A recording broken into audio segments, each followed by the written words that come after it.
بطول فاطمہ بھی ہے، بطول حوا بھی ہے، بطول ہاجرہ بھی ہے. تو یہ تو انفرادیت تو نہیں، ہر نبی کی ماں بطول ہے.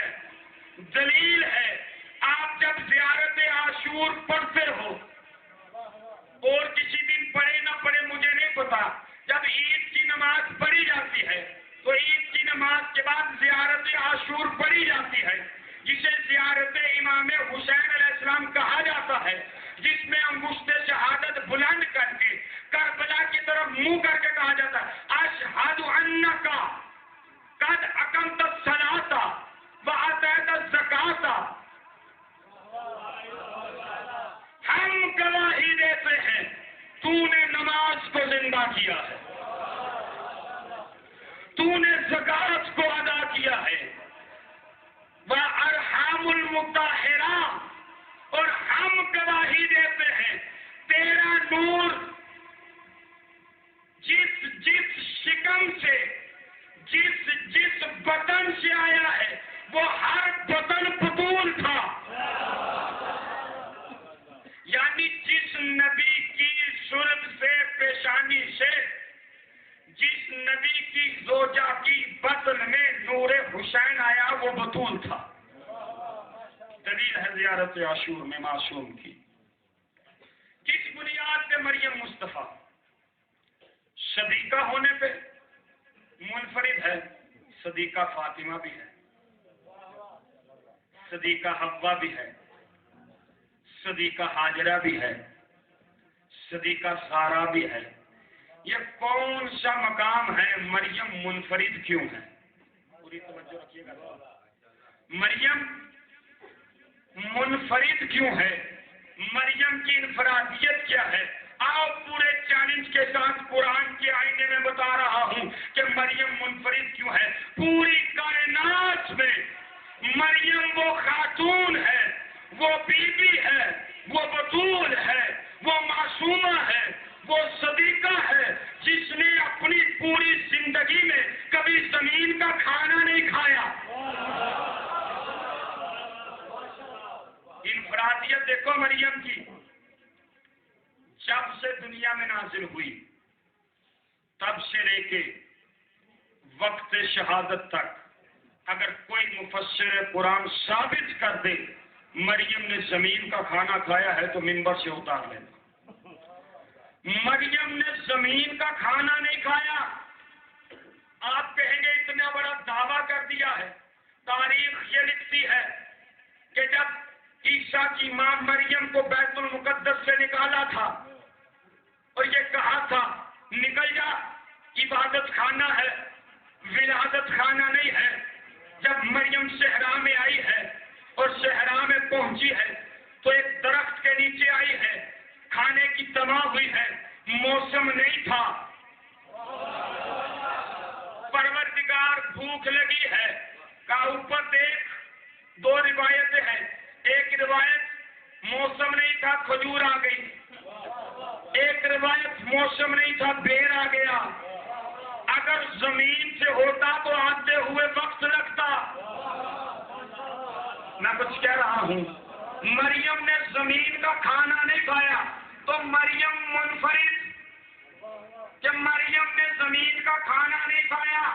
محمد سے پہلے کی خاتون مصطفیٰ خاتون منفرد کے زمین کا کھانا نہیں کھایا، جنت کا کھانا کھایا. اب فاطمہ افضل کیسے ہو؟ میں نے کہا بس یہی فرق ہے مریم میں اور فاطمہ میں کہ مریم جنت کا کھانا منگوا کے کھاتی ہے، جنت والے فاطمہ کا کھانا منگوا کے کھاتے ہیں.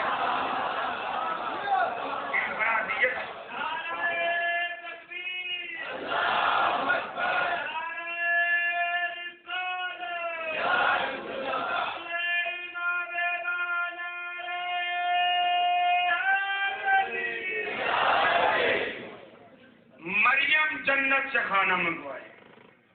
خواہش ہے مریم کی. مریم کی خواہش کہ کھانا جنت سے آئے، جنت کی خواہش کہ کھانا فاطمہ کے گھر سے آئے.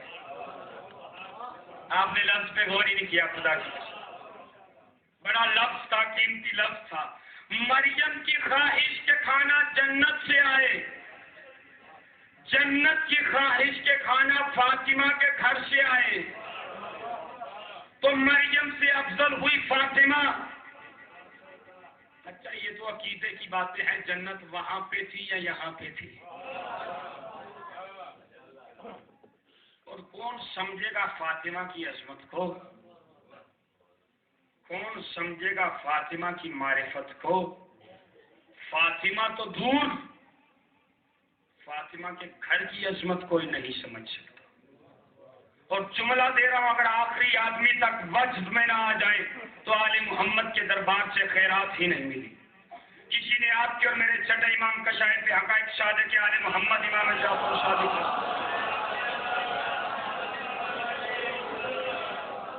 آخری آدمی تک توجہ. چھٹے امام سے کہا مولا یہ عرش کیا ہے؟ میرا چھٹا امام مقام فخر پہ سینہ تان کے کہتا ہے میری دادی زہرا کے گھر کی چھت کو عرش کہتے ہیں. کون سمجھے گا فاطمہ کی عظمت؟ مصطفیٰ خاتون. اور میں نے کہا تھا کہ سخاوت حسین نے فاطمہ سے لی ہے، وراثت میں ملی ہے، اس لیے کہ سخاوت وہ ہے جو مقدر میں نہ ہو. اب فاطمہ سے وراثت میں کیسے ملی؟ وراثت میں فاطمہ کو ایسے ملی کہ دروازے پہ روٹی لینے کوئی جن نہیں آیا، کوئی جانور نہیں آیا. جانوروں کے بھی قد ہوتے ہیں، کوئی لمبے قد والا جانور نہیں آیا، کوئی چھوٹے قد والا جانور نہیں آیا ہے. پڑھو 12واں سپارہ پہلی آیت. وما من دابۃ فی الارض، اللہ ارشاد فرما رہے کہ زمین میں رہنے والے ہر جاندار پہ رزق دینا مجھ پہ واجب ہے. جن پہ رزق اللہ دے رہا ہے اس لیے کہ جن نفس رکھتا ہے. جانور کو رزق اللہ دے رہا ہے اس لیے کہ جانور نفس رکھتا ہے. انسان کو رزق اللہ دے رہا ہے اس لیے کہ انسان نفس رکھتا ہے. فرشتے نفس نہیں رکھتے. جب فرشتے نفس نہیں رکھتے تو ان کے مقدر میں رزق بھی نہیں لکھا. جب مقدر میں رزق نہیں لکھا تو فرشتہ رزق لینے کے لیے آیا، چونکہ مقدر میں نہیں تھا فاطمہ نے دے دیا. تو مقدر یا ماں بناتی ہے یا بیٹا بناتا ہے. مقدر یا ماں بناتی ہے یا بیٹا بناتا ہے. سمجھو زمانہ آل محمد کو. آیا روٹی لینے کے لیے، سورہ دہر پکاری. وَيُطْعِمُونَ الطَّعَامَ عَلَىٰ حُبِّهِ مِسْكِينًا وَيَتِيمًا وَأَسِيرًا. جبرائیل بن کے نہیں آیا. پھر نئی بات کر رہا ہوں اور آخری آدمی تک توجہ. آل محمد کے دروازے سے خیرات ملی ہے. بہلول مداج لوگوں کے لیے بات ہدیہ کر رہا ہوں، اور اگر اس سے پہلے یہ بات سنی ہو تو اگلے دن ممبر پہ نہ آنے دینا. جبرائیل بن کے نہیں آیا، روح الامین بن کے نہیں آیا، مقرب بارگاہ الہی بن کے نہیں آیا، فرشتہ بن کے نہیں آیا، مقصود آدم بن کے نہیں آیا، درزی بن کے نہیں آیا، امیر بن کے نہیں آیا، آیت لے کے نہیں آیا، قرآن لے کے نہیں آیا، رسول بن کے نہیں آیا، عہدہ لے کے نہیں آیا، افیسر بن کے نہیں آیا. جبرائیل دروازے زہرا پہ آ کے کیا کہتا ہے؟ میں یتیم ہوں.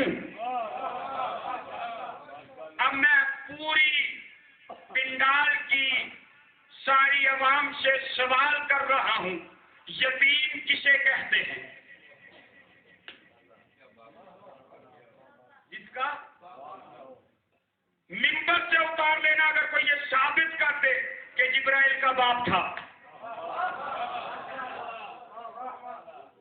اس لیے کہ یہ امری مخلوق ہے، بغیر ماں اور باپ کے پیدا ہوتی ہے.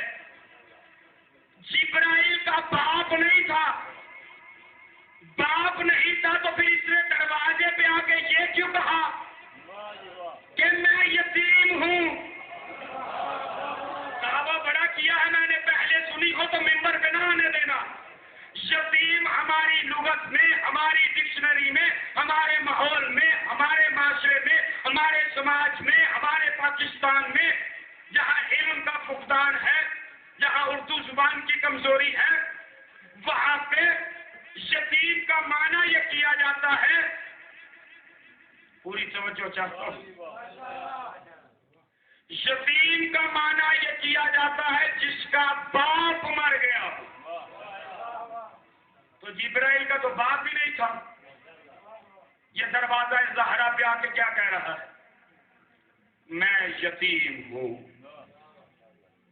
میں، اور اتنا بڑا جملہ کہہ رہا ہوں، اگر سارے بھی کھڑے ہو کے داد دے تو جملہ وزنی ہوگا، داد کم ہوگی۔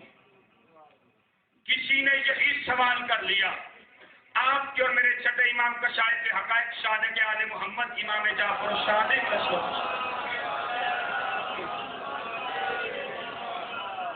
مولا سے مولا جبرائیل در زہرا پہ آ کے کہہ رہے ہیں میں یتیم ہوں۔ بولا اس کا کیا مطلب ہے؟ کہا تمہارے علماء، تمہارے تفسیر دان، تمہارے مفسر، تمہارے تاریخ دان، تمہارے محقق، تمہارے ریسرچر، تمہارے سکالر، تمہارے پروفیسر یہ کیا کہتے ہیں کہ یتیم کسے کہتے ہیں؟ کا مولا یہ سب کہتے ہیں یتیم کہتے ہیں جس کا باپ مر جائے۔ امام مسکرائے، مسکرا کے کہتے ہیں ما فقدت یتیم و بے والدہ، یتیم وہ نہیں ہے جس کا باپ مر جائے۔ آخری آدمی تک توجہ، شاید ہاتھ جوڑ کے کہتا ہے مولا پھر یتیم کا مطلب کیا ہے؟ مولا کہتے ہیں یتیم وہ ہے الیتیم فی العلم، جس کے پاس علم نہ ہو اسے یتیم کہتے ہیں۔ اب میں پوری کائنات کے ہر محقق اور ہر مفسر سے پوچھنا چاہتا ہوں، مجھے تاریخ کا آئینہ پلٹ کے بتاؤ ہے کہ جبرائیل کس کا شاگرد ہے؟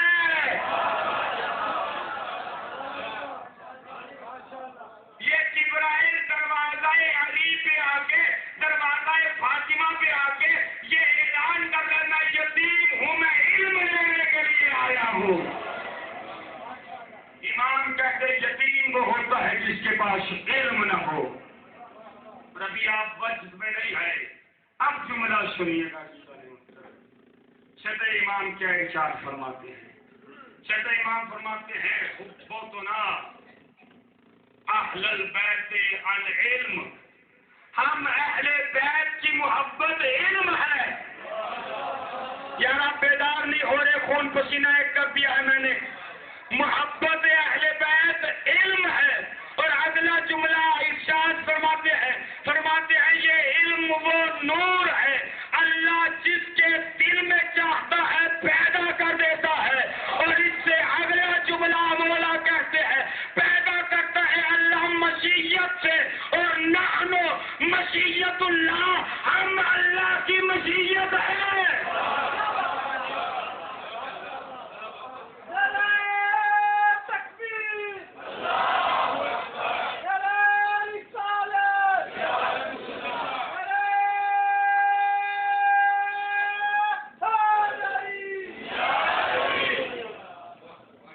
مولا فرماتے ہیں جس کے پاس علم نہ ہو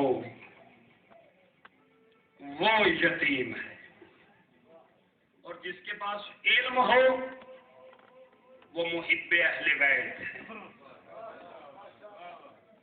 کیا خوب نقشہ کھینچا ہے آپ کی محبت کا امام نے کہ جس کے پاس علم ہو وہ محب اہل بیت ہے۔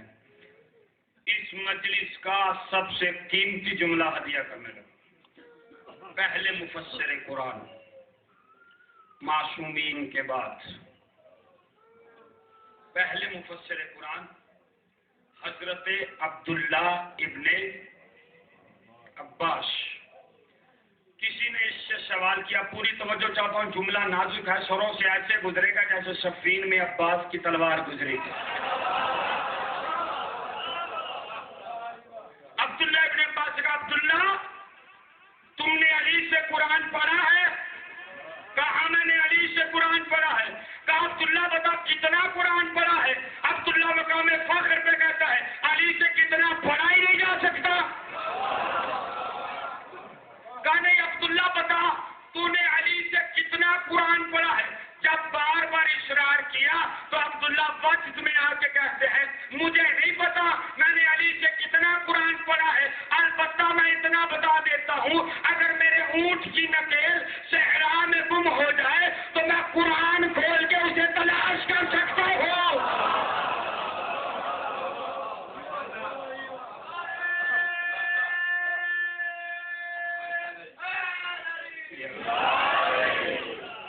اگر میرے اونٹ کی نکیل صحرا میں گم ہو جائے اسے میں قرآن کھول کے تلاش کر سکتا ہوں. زمانے والوں علم لینا ہے تو کائنات کے وارثوں کے دروازے پہ ہو. علم ملے گا کائنات کے وارثوں سے, کائنات کے حکمرانوں سے. یہ علم بانٹیں گے, یہ علم دیں گے. مقام فخر پہ جملہ کرو اور انشاءاللہ کوئی آدمی خاموش نہیں بیٹھے گا. علم ملے گا وارث قرآن سے, اس در سے علم نہیں ملے گا جسے خود 40 سال میں سورہ بقرہ یاد نہیں ہوا.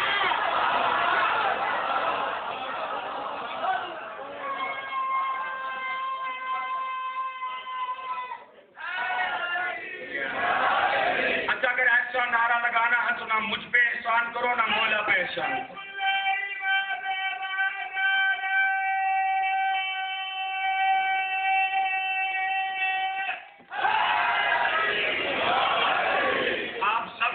میں تھکا ہوتا ہوں اور جب میں یہاں پہ آتا ہوں تو پڑھنے کی ہمت نہیں ہوتی, لیکن آپ کے چہروں کی زیارت مجھے مجبور کر دیتی ہے. اور آپ پیچھے جو خاموش بیٹھے ہو نا, میں پکڑوں گا بھرے دربار میں آپ کو.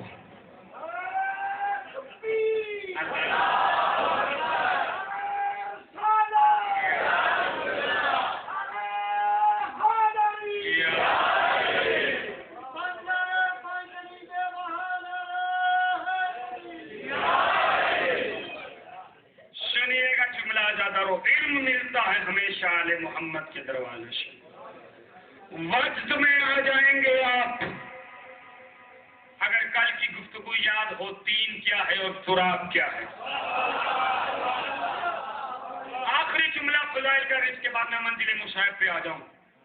لیکن فضائل کا جملہ اتنا بڑا ہے کہ یقین جانیے اگر آخری آدمی تک کسی بندے نے توجہ نہ کی, بروز میں سے جناب زہرا کے سامنے اس کا گریبان پکڑ لوں گا. اتنا قیمتی جملہ پیش کرنے کے لیے جا رہا ہوں. آیا فرعون شام علی کے دربار میں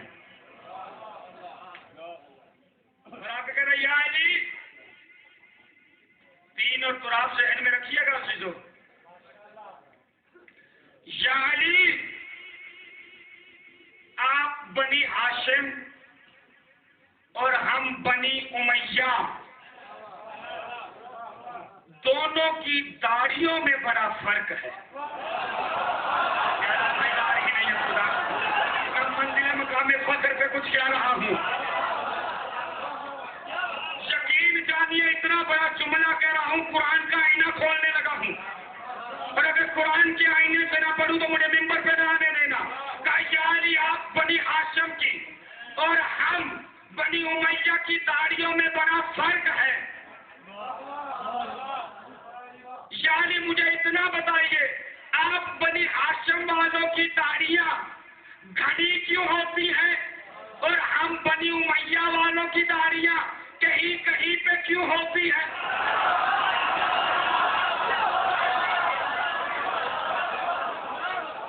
مقام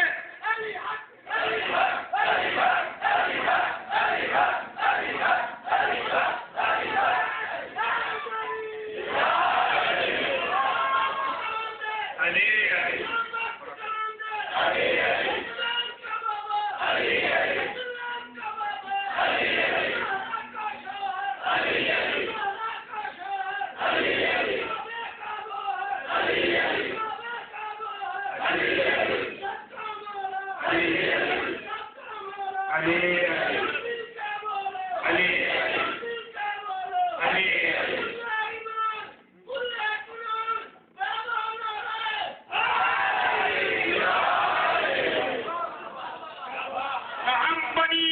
بنی ہاشم ہم بنی امیہ، آپ کی اور ہماری داڑھیوں میں یہ فرق کیوں ہے؟ تین اور تراب ذہن میں رکھنا۔ دلیل پیش کر رہا ہوں مطمئن کرنے کے لیے میرے بھائیوں، تین اور تراب ذہن میں رکھنا۔ جب یہ کہنا فرق کیوں ہے، علی کے جواب دینے سے پہلے کہتا یا علی، جواب قرآن کے آئینے سے دینا۔ بیداری نہیں ہو رہے، وہ بنگلہ دیش والوں کو سمجھ نہیں آ رہی میں کیا کہہ رہا ہوں۔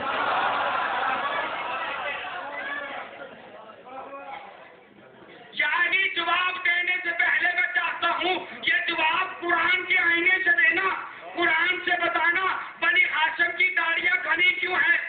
اگر آپ کہیں تو میں تجربہ یہیں پہ کروا دوں۔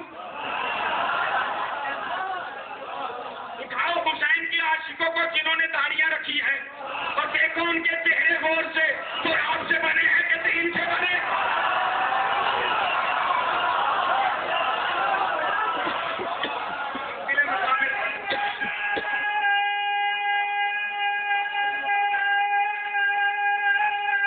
پچھلے مل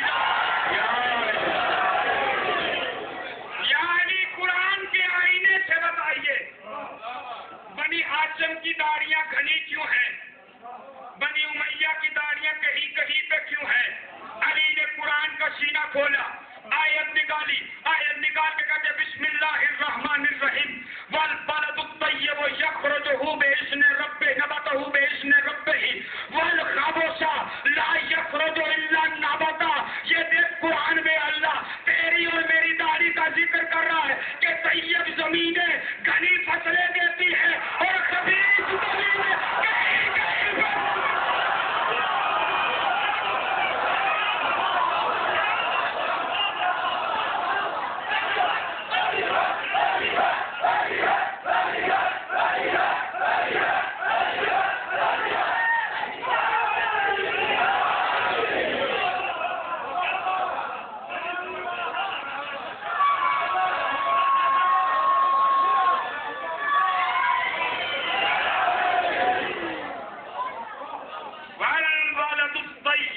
یخرج نبتہ بإذن ربہ۔ علی کہتے قرآن کہتا طیب زمینیں گھنی فصل دیتی ہیں، خبیث زمینیں کہیں کہیں پہ فصل نکالتی۔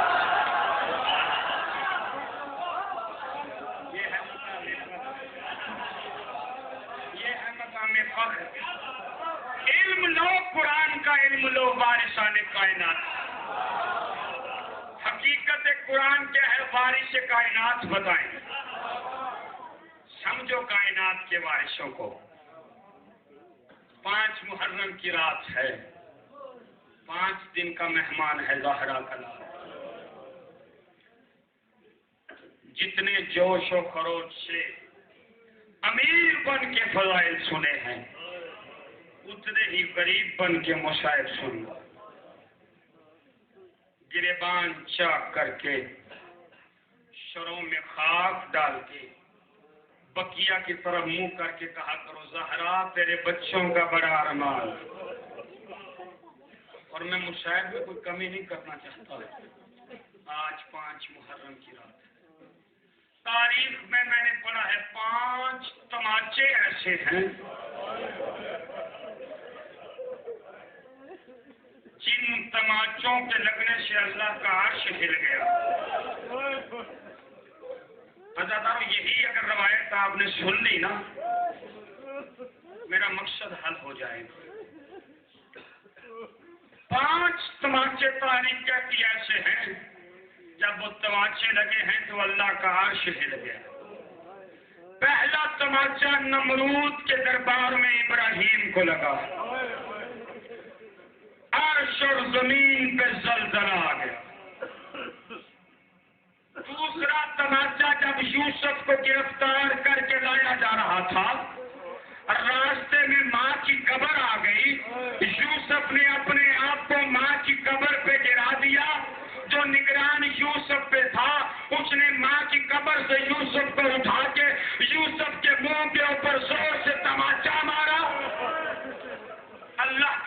زمین ہل گئی. اور تیسرا جملہ اللہ کرے گا بیان کر لوں اور اللہ کرے آپ برداشت کر لو. کتاب کا نام ہے صحاب رحمت, فارسی زبان میں ہے.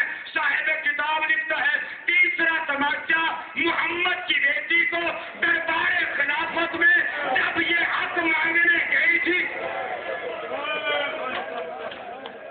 شرم کا تیرا بڑا مقدر ہے یار, اس سے بڑا مصائب کیا پڑھوں میں. تیسرا تماچا محمد کی بیٹی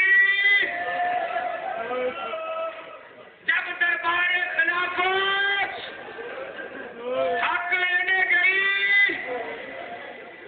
چوتھا تماچا سناؤں جس سے میں آج مصائب پڑھنا چاہتا ہوں. چوتھا تماچا حارث ملعون نے مسلم کے بچوں کو پکڑ کے زلفوں میں ہاتھ ڈال کے ستون کے ساتھ باندھ کے کبھی دائیں رخسار میں کبھی بائیں اجرک من اللہ.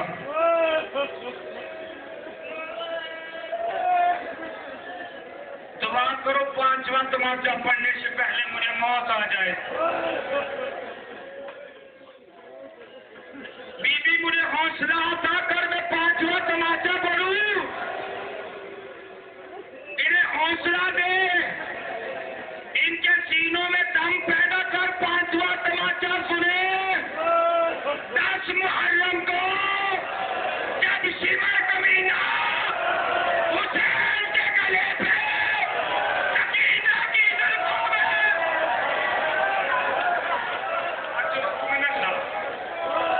مقبول مجلس دادی زہرا آ چکی, دادا سجاد آ چکا, 12واں امام آ چکا.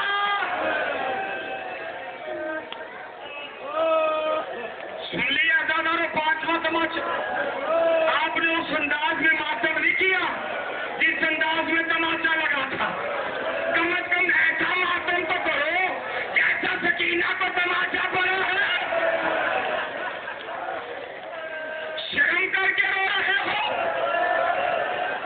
تمہیں پتا نہیں ہے نا تماچا پڑا کیسے ہے. اجرک من اللہ. سنو گے آزادارو,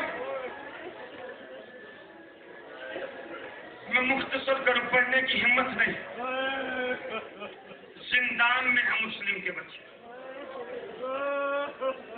چھوٹا شہزادہ بڑے شہزادے سے کہتا ہے بھیا کب تک قید میں رہیں گے. یہ جو دروغہ زندان کھانا لے کے آتا ہے اس سے اپنا تعارف نہ کروا دے. ہم کون ہیں؟ بڑے نے کہا ٹھیک ہے, ایک کا نام محمد, ایک کا نام ابراہیم. اور رات کو مشکور نامی دروغہ زندان کھانا لے کے آیا. سانس لے لو ازادارو. جب کھانا لے کے آیا مشکور, بڑا شہزادہ کہتا ہے اے دروغہ زندان, حل دورے پر محمد ابن عبداللہ, کیا تو محمد ابن عبداللہ کو جانتا ہے؟ اس نے کہا ہاں میرے نبی ہے, میں ان کا امتی ہوں. چھوٹا شہزادہ بولا حل دورے پر علی ابن ابی طالب, کیا تو علی ابن ابی طالب کو جانتا ہے؟ اس نے کہا میرے امام ہے, میرے آقا ہے. بڑا شہزادہ بولا حل دورے پر حسین ابن علی, کیا حسین ابن علی کو جانتا ہے؟ کہا میرے آقا سردار ہے. چھوٹا شہزادہ بولا حل دورے پر عباس ابن علی, کیا عباس ابن علی کو جانتا ہے؟ کہا میرا سردار ہے عباس. دونوں ہاتھ جوڑ کے کہتے ہم اسی عباس کے بھانجے ہیں. ازادارو گھبرایا مشکور, ہاتھ جوڑ دیے. کہا اولاد زہرا معاف کرنا, میں پہچان نہیں پایا. دادی سے جا کے میری شکایت نہ کرنا, میں بڑا مجبور ہوں. اگر حاکم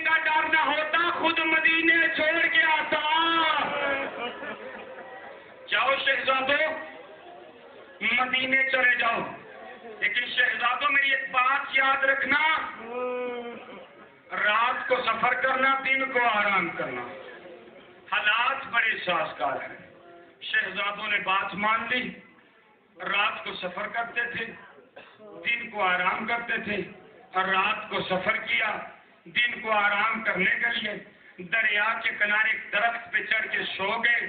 صبح طلوع ہوئی، سورج نکلا، ایک مالکن کی ایک کنیز دریا پہ پانی بھرنے کے لیے آئی۔ جب اپنا مشکیزہ دریا میں ڈالا، دریا کے پانی میں 2 چاند چمک رہے تھے۔ ان چاندوں کو دیکھا، دیکھ کے اوپر دیکھی، دیکھ کے کہا شہزادوں نیچے آ جاؤ۔ دونوں بچے نیچے آئے، کہا بتاؤ تم کون ہو؟ دونوں شہزادے کہتے ہم مسافر ہیں۔ کہا نہیں تم بتاؤ ذات کے کون ہو؟ شہزادے کہتے ذات کا نہ پوچھ، ہم جسے بتاتے ہیں وہ تماچے مارتا ہے۔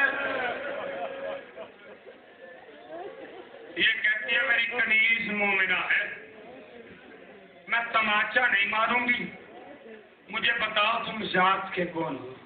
برداشت کرو گے عزادارو؟ دونوں شہزادے کہتے ہم ذات کے سید زادے ہیں۔ یہ جملہ سننا تھا، دونوں شہزادوں کو ساتھ لیا، بھاگ کے گئی مالکن یہ دونوں شہزادے سید ہے۔ مالکن قریب آ کے کہتی آپ سید ہو، کہاں کے رہنے والے ہو؟ کہا مدینہ کے رہنے والے ہیں۔ کہا کس محلے کے رہنے والے ہو؟ کہا محلہ بنی ہاشم کے رہنے والے۔ کہا مرشد حسین کو جانتے ہو؟ کہا ہم اسی کے بھانجے ہیں، ہم عباس کے بھانجے ہیں، ہم رقیہ کی جوڑی ہے، ہمارا مقدر ہمیں یہاں پہ لے آیا۔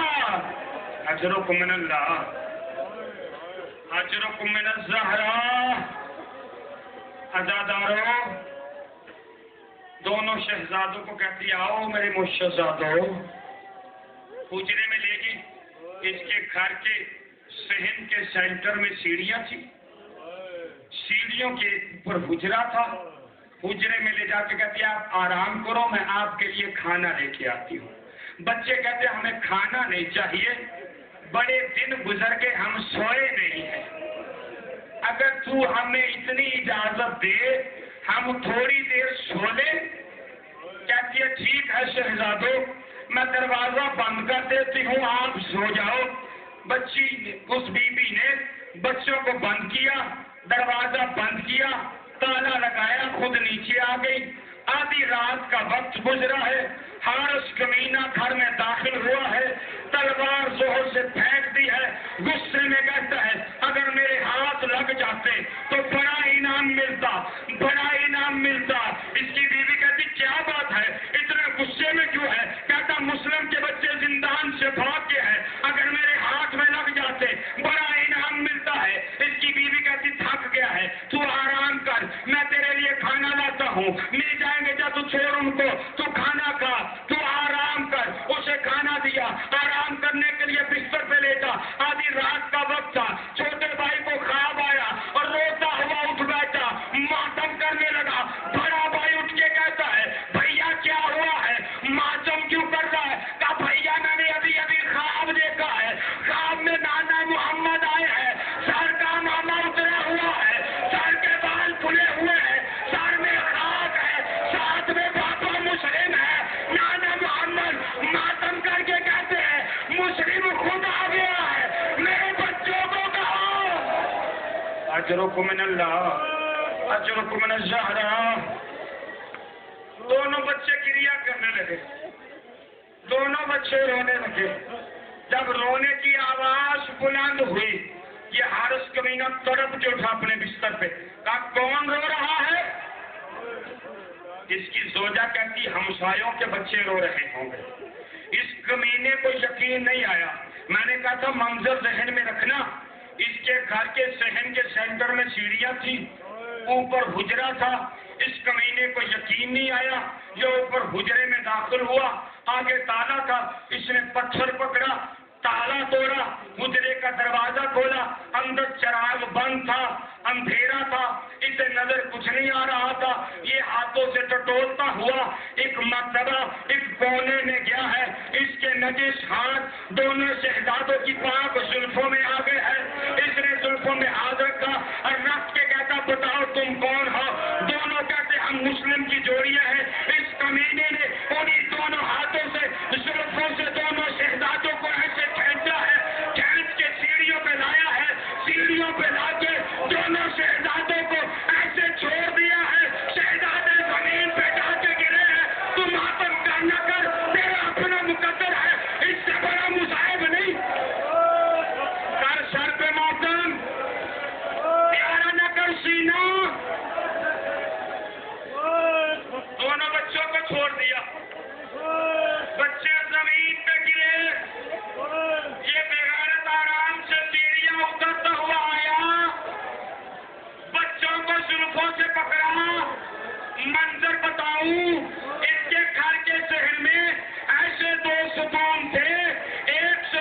محمد کو باندھا، ایک ستون سے ابراہیم کو باندھا، کبھی محمد کے تماچا مارتا، کبھی ابراہیم کے تماچا مارتا، کبھی محمد کے تماچا مارتا، کبھی ابراہیم کے تماچا مارتا،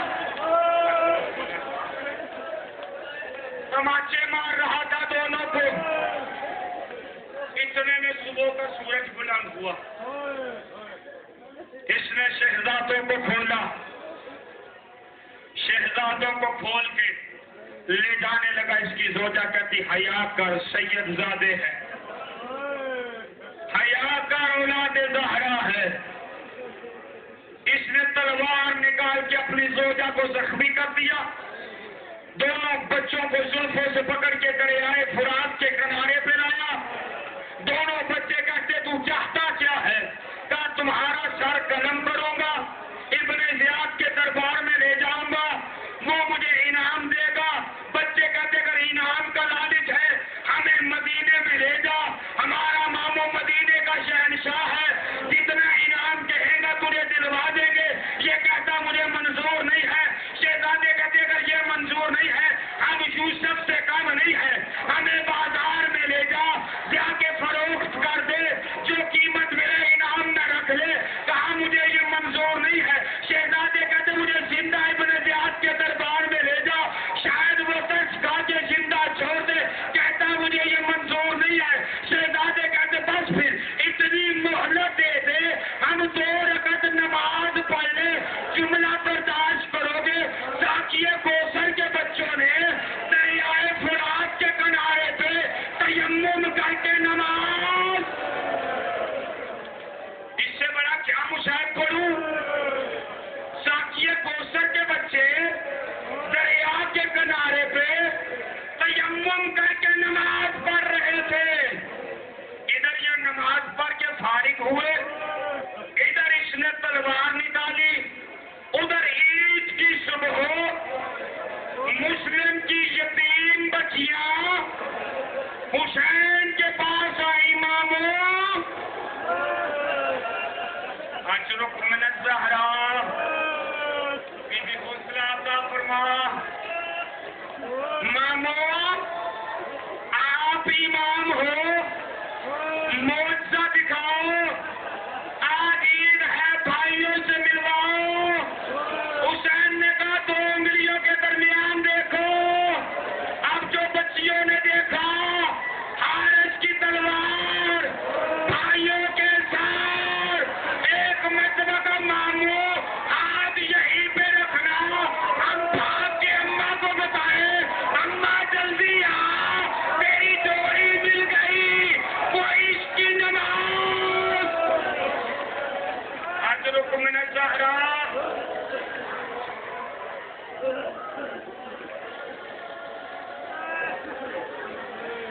اماں جلدی آ۔ بس آخری جملے ازادارو، اس نے تلوار نکالی، چھوٹے کا سر قلم کرنے لگا۔ بڑا بھائی بولا چھوٹے بھائی بیٹوں کی جگہ پہ ہوتے ہیں، میرے سامنے اسے قتل نہ کر۔ یہ بڑے کی طرف بڑھا، چھوٹا بولا بڑے بھائی باپ کی جگہ پہ ہوتے ہیں، میرے سامنے اسے قتل نہ کرنا۔ اس نے جلدی سے چھوٹے کا سر قلم کیا، دھڑ دریا میں پھینکا، بڑا آواز دے کے کہتا بھیا ٹہر میں ابھی آ رہا ہوں۔ اس نے بڑے کا سر بن سے جدا کیا ہے، لاش کو دریا میں پھینکا ہے، دونوں بھائیوں کی لاشیں آپس میں ملی ہے۔ یہ دونوں سروں کو لے کے ابن زیاد کے دربار میں گیا ہے، چاہے کتنا بڑا ظالم تھا، دونوں کے سر دیکھ کے ابن زیاد سے تخت ٹوٹ گیا، کھڑا ہو گیا، کھڑا ہو کے کہتا حارث شرم نہ کر ادادار، لاہور والی بی بی کو فرصہ دو، بی بی تیرے بچوں کا بیان مان، بی بی ہم پہ تیرے بچوں کا مصائب قرض ہے، ہم حق ادا نہیں کر سکتے۔ کھڑا ہوا حارث، یہ کیسا ظلم کیا تو نے؟ کہا تیری خوشنودگی کے لیے کیا۔ کہا یہ کون ہے؟ کہا یہ مسلم کے بچے ہیں، ابن زیاد کہتا ہے ان کے چہروں پہ یہ نیلے نیلے نشان کیسے؟ ان کے چہروں پہ یہ نیلے نیلے نشان کیسے؟ یہ کمینہ کہتا مٹی کے نشان ہوں گے۔ ابن زیاد کو یقین نہیں آیا، بڑے دربار میں کہتا ہے کوئی جو ان سروں کو غسل دے؟ علی کا پورا صحابی عبداللہ ایک کونے سے اٹھا، اٹھ کے کہتا لاؤ میں غسل دیتا ہوں۔ دونوں شہزادوں کے سروں کو گود میں لیا، نجف کی طرف منہ کیا اور کہا یا علی مجھے کیا پتا تھا تیرے بچوں کی نوکریاں ایسے بھی کرنی پڑے گی۔ آخری جملے حوصلے سے سن لو جادارو۔ سروں کو لیا، اپنے گھر میں آیا، تکل بات کیا، آخری جملے ہے دل بھر کے ماتم کرو، لاہور والی بی بی کو فرصہ دے لو۔ تکل بات کیا، اس کی زوجہ زکیہ نے دروازہ کھولا، کھول کے کہتی ہے عبداللہ گوشت کہاں سے لایا ہے؟ عبداللہ تڑپ کے کہتا ادب سے بات کر، یہ گوشت نہیں، یہ مسلم کے بچے، زہرا کے لال، محمد کی نسل۔